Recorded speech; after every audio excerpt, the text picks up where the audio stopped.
what I'm talking about. Wait! Okay, now, from the beginning. Hit it, boys.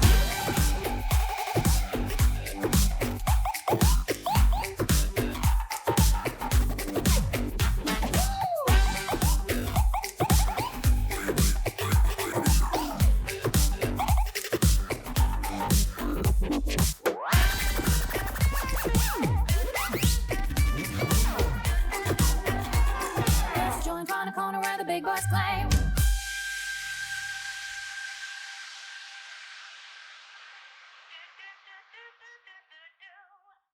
Hi, I'm Mike Cesario from FJM Incorporated, and we're talking today about all the great cores we're missing because of the canceling of the 2020 season.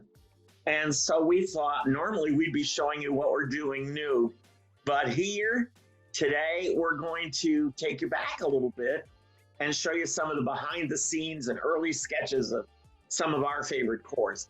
And of course, you can't mention our favorite cores without mentioning the Blue Devils. Is there anything better than the Blue Devils in high gear? I don't think so. And it's really a perfect example of the collaborative process. So let's talk a little bit about the Blue Devils and being new. They understand that the real duty of the champion is to come back with something new, to bring something new to the table the next year. And they do this all the time. This is their natural way of thinking. And what's great about the Blue Devils is there's always something fresh, there's always something new, but at the same time, they really make an important case for visual identity. You can see the Blue Devils at the gate and you know exactly who it is. And when they come onto the field, man, they have that great BD attitude that sit back, relax, we're in charge. You're going to have a great time. Don't worry about a thing. And I always think of that as a really professional attitude. So I'm really delighted with it. We started with the Blue Devils 93. I think we did the 94 season, might have been the first one we did. And it's been nothing but fun the whole time. And I've gotten to know people like Dave Gibbs and Wayne Downey. But of course, when you're talking about the creative staff these days, and you've got Scott Johnson and John Meehan, but with the visual, there's nobody you can mention except Scott Chandler and Jay Murphy. And what a collaborative process they have going. They really finish each other's sentences and read each other's minds and contradict themselves, which is really exciting. Scott and I have known each other for a long time, since the early 80s when he was taking dance classes at the Broadway dance rehearsal hall and back in New York. And so we've had a lot of the same experiences, known a lot of the same people. And so it's a hoot to run back in time and see some of the things that we were cooking up over time. By and large, while I really do the core and he really does the guard, these ideas that come out of his head are what prompt what the core looks like. And I get to pump in ideas on the guard. So between us, we really serve much like a costume designer and a director work on Broadway. Somebody's in charge, Scott Chandler, but there's all this interaction of ideas and the way it fits and the way it looks and how we can better repeat a theme or repeat a motif visually the same way we do musically. So they're really on their own planet in how they plan things.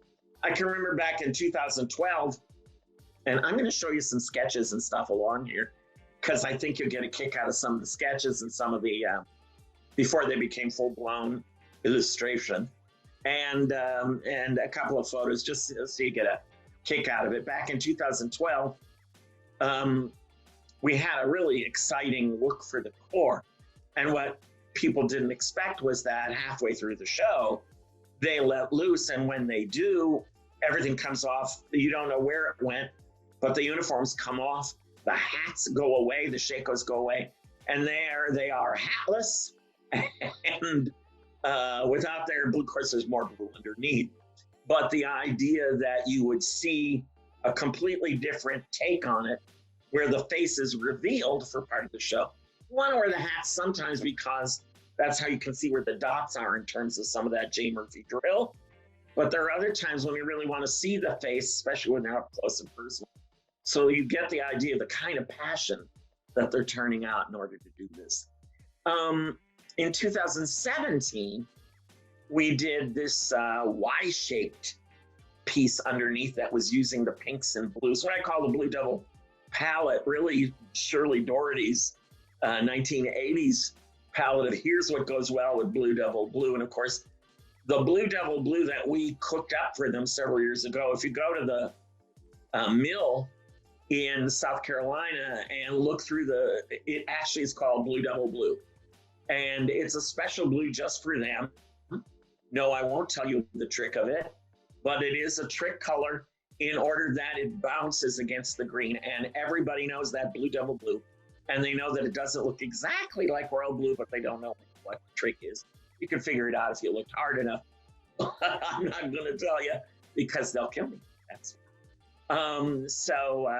we like to wear that Blue Devil Blue so that you know exactly who you're looking at. And you know what to expect now. From when you see that color, you know what to expect. You know who's coming onto the field and who's going to give you that great show. So often, the requirements of their level of movement is such. You get wild men like John Bradford, people like that, teaching the movement and asking for the kind of demand and training that it takes. And that uniform can't get in the way. That's just not allowed. It's got to have a full range of motion. So everything they do, we test out. And if that doesn't work or that doesn't end, we make sure that it does. And whether it's stretch or whether it's the right use of the fabric, we're all set to go. One of the things that's kind of fun was we introduced the hip cape on the Blue Devils. And in all my years, I never thought this would take off. And Scott was all excited about it. We've even done it with 2 hip capes. We've done it all the way around. We've done it as just a panel. We had 1 year where it was sheer.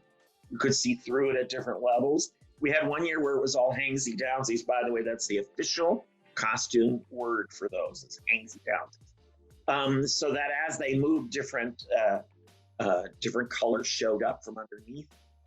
So we've had a good time with those over the years, and it's almost like you expect to see them. In 2013, we reflected what was going on in the uniform with this huge, long plume that went, I don't know how many feet in the air and arched back. It was a lot of fun. We get to play around with things like that. Here's a rough sketch of 2018 men's dress wear. And what it is Scott loves doing this. And I really, I think he's a genius. And so he loves looking at what men's clothing looks like and then deconstructing it and then reconstructing it to look completely different and make the outfit, make the costume. And in this case, we had 4 different sections. And so we did 4 different outfits for them, all in black and gray and white and black and gray and white stripes. But each one was different. Each section wore something different that harmonized with the others. And then when they removed the upper layer, everybody wore the same look. And suddenly, there was blue underneath, don't worry. And it also had rainbow colors in it to shock the eye a little bit and keep it interested as they did all their amazing work on the field. We even did some years where there was like a Shakespearean sleeve. We thought about the idea of things running through the uniforms. So as they got from one side to the other, in the case of the Shakespearean sleeve, here was all of this ornate. And by the time it circled itself through the figure, it was clean and clear on the other side. We often use that white stripe, that thin white stripe, to connect different things all the way up into the shako, sometimes down the front of the pants, in and out of things. You'll see it show up over here, then over here. So we have a lot of motifs that we keep going. The long full shirt we've done a bunch of different things, including a lot of sequin work recently. We have a good time inventing new and provocative things for the Blue Devils. The last season, 19, we had that opening look, and that opening look was really exciting because it was long and it covered everything else underneath. But you got this peak of this sheer white ombre to yellow underneath, but it opened and closed and opened and closed depending on the way they moved. Of course, by moving the way they do, you would get peaks of it all together. And it was really almost a full skirt circle at the hem of the skirt part of the long jacket, but it was also blue, and it revived the Blue Devil angular collar, which we use and don't use sometimes. We have a good time with that one. And of course, then when it was all stripped away, it was something super sleek, stretchy, and shiny. Once again, always using that Blue Devil blue, though. So I would say that one of the things we've had the greatest time with the Blue Devils is their unique ability to collaborate with each other and collaborate with the craftsmen and artists who are helping build that look for them. The sound is unbelievable. The look is unbelievable. It's why Blue Devils are one of our favorite corps, and I know one of yours. What I am going to ask you to do, however, is this is a time when every corps needs an extra hand. And it's not a begathon, but I do think that if you got that spare coinage, if you got a couple of bucks, the best place to invest is in the kids of the Blue Devils, the kids of Drum Corps. And here's a perfect chance. I'm going to give you the right address. Send a few bucks, come on. You would have spent it on tickets this season anyway. Thanks a million. This is FJM and a little view behind the scenes of the Blue Devils.